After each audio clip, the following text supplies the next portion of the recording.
Apakah setiap bisnis MLM itu haram? Ataukah ada bagian MLM yang diperbolehkan?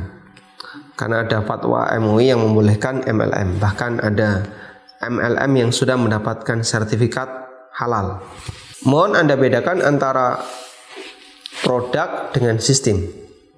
Ada produk yang dia mendapatkan label halal dari MUI. Dan kita tidak menggugah bagian ini. Karena produk itu yang penting tidak ada zat yang haram, tidak ada zat yang najis, maka hukum asalnya halal untuk dikonsumsi. Dan selama tidak membahayakan bagi orang yang mengkonsumsi, hukumnya diperbolehkan.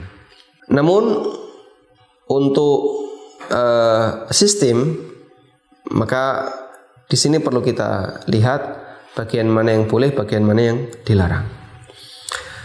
Dan tidak semua sistem MLM yang ada di negara kita, bahkan di dunia, dia memenuhi standar syariat. Dulu sudah pernah kita sampaikan bahwa inti larangan jual beli dan semua muamalah yang ada di sekitar kita itu jika di sana mengandung 3 pelanggaran. Ada unsur dolim, ada unsur riba, atau unsur gharar. Nah, di MLM itu yang dominan yang mana? Insya Allah nggak ada dolim. Kenapa? Mereka saling ridho. Kalau merasa didolimi mungkin banyak, yaitu para downline yang sudah nggak bisa dapat, nggak dapat downline bawahnya lagi karena sudah mengalami saturasi. Kalau unsur riba insya Allah nggak ada, karena statusnya jual beli biasa. Yang ada adalah bagian ini, ketidakjelasan. Gharar inilah yang dominan dalam MLM. Karena itulah inti dari MLM, mana yang boleh, mana yang tidak adalah pertanyaannya, ada nggak ghararnya? Kalau nggak ada ghararnya boleh, kalau ada ghararnya hukumnya dilarang.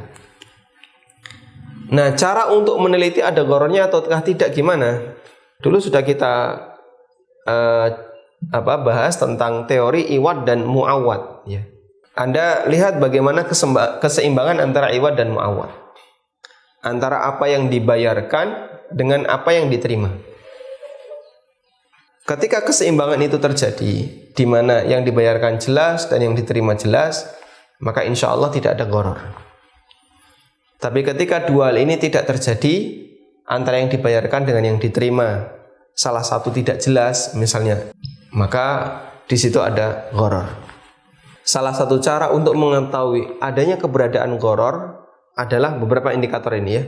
Pertama, fee referral. Ketika di sana ada fee referral, itu biasanya mengandung gharar yang sangat jelas. Yang kedua adalah ada fee dapat downline yang berbayar. Dalam arti Anda bisa ketika dapat downline bisa dapat fee, namun syaratnya Anda harus daftar dulu, bayar dulu. Dan ini sama dengan menjual peluang pasar. Dan peluang tidak boleh diperjualbelikan. Kemudian yang ketiga, nilai produk tidak sebanding dengan biaya daftar, biaya member ya. Misalnya produknya sangat murah, tapi biaya membernya mahal. Dan jika ada 3 hal ini, maka Anda bisa nyatakan bahasanya MLM itu mengandung gharar. Tapi kalau nggak ada ini, insya Allah tidak masalah.